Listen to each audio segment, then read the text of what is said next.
Din partea noastră, uzina Iaia Production, împreună cu Dani Mocanu, dedicăm această melodie pentru Fara ONU de la Madrid, omul cu fapta, nu cu vorba. Și pentru locotenenii lui, Canen. Nu mai stați pe zona asta. Da, vă rog. Avem și noi de livrat și... Da. Duceți-vă și voi, vă rog, pe altă zonă. Amândouă în genunchi, rapid! În genunchi! Să mor dacă v-ați ridicat la valoarea mea. Să vă fac cadou în tank, tot nu mă dărâmați. Așa că sfatul meu este să rămâneți parcă avioane, rachete la toți de vaștă. Să mor dacă v-ați ridicat la valoarea mea.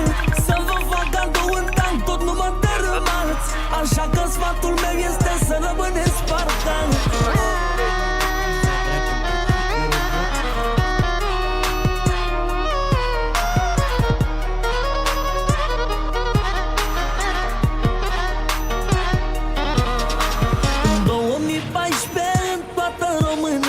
Vorbească de la mine, pleacă în șmecheri. Că dețin mult aur, că vă mărăstați pe loc, că vă mărăstați pe loc.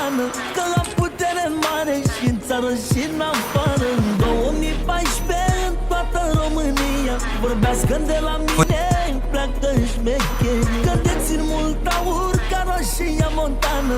Că la putere mare și în țară și în afară. Avioane, rachete la toți de vaștă. Să mor dacă v-ați ridicat la valoare mea. Să vă fac cadou în tank, tot nu mă dărâmați. Așa că sfatul meu este să rămâneți parcă avioane, rachete la toți de vaștă. Pe dreapta, băi! Faceți, mă. Bine. Ai cui sunteți? Rămâneți parcă